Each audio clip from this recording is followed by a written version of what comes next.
Hello, fellow CEOs and members of the board. First, I want to ask everyone a question.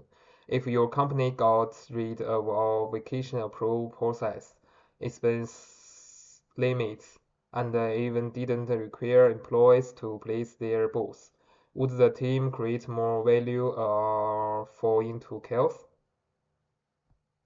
Over 27 years, Netflix has tasted an award that turned the industry on its head.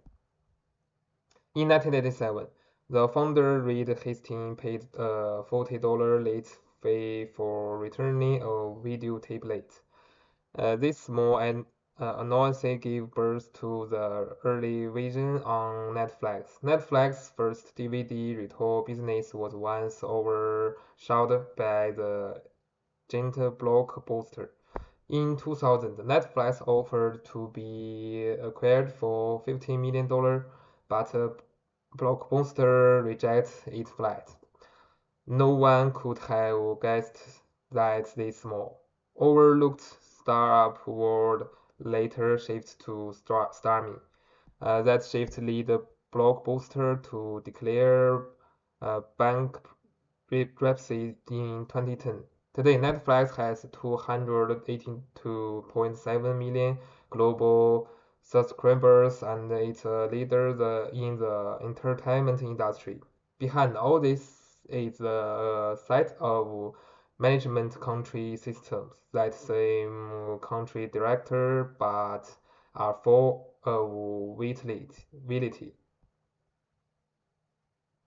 The first core of Netflix MSSC is top their talent dynasty.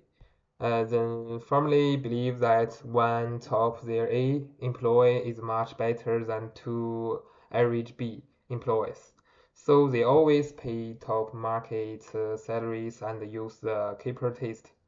Managers need to always ask themselves, if this employee were to resign, would I fight for them?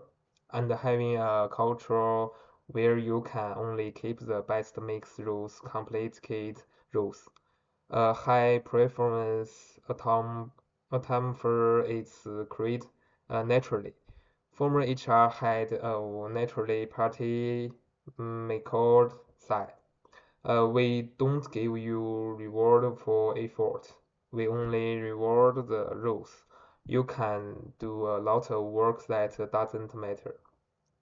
And then there's the dual promise of freedom and responsibility.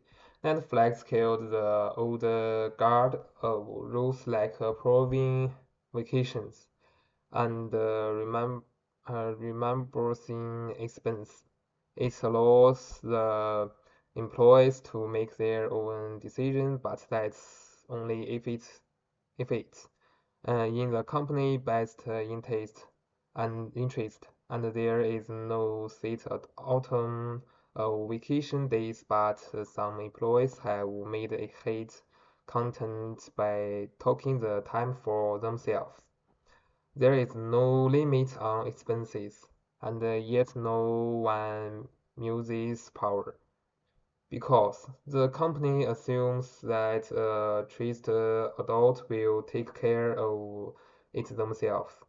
The debureaucratization system makes discussion making quicker.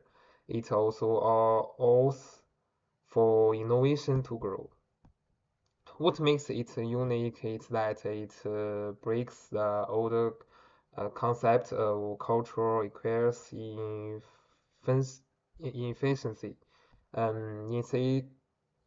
Instead of having rigid rules, they have a shared culture. Instead of being managed for the top down, it's about trust. But as Netflix gets bigger around the world, freedom is viewed differently by various cultures. In some places, workers find the lack of rules and boundaries unsettling. Therefore, my only key advice would be to make an evaluation system for the cultural adaptability of the whole world. Make some adjustments to the MSC according to different countries. Cultural traits, for example, whether people can accept an unique power and how they deal with uncertainties. For example, in places where people value rich rules, offer a freedom boundary good.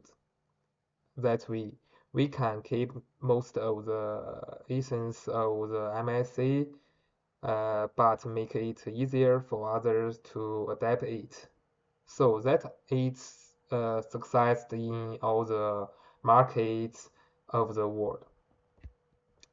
Read Hating's one side. Freedom is not something you get. Freedom is a gift you earn by being a high power performer. It has been proven through Netflix MSA that when you put your best talent into situations of trust and give them complete freedom to succeed, what you will get from its return will always be more than what you give them. Lastly, I hope that Netflix will forever retain this art of having its own freedom and responsibility. May this special MSA forever push Netflix forward so that it is always the leader of the global entertainment market. Thank you all.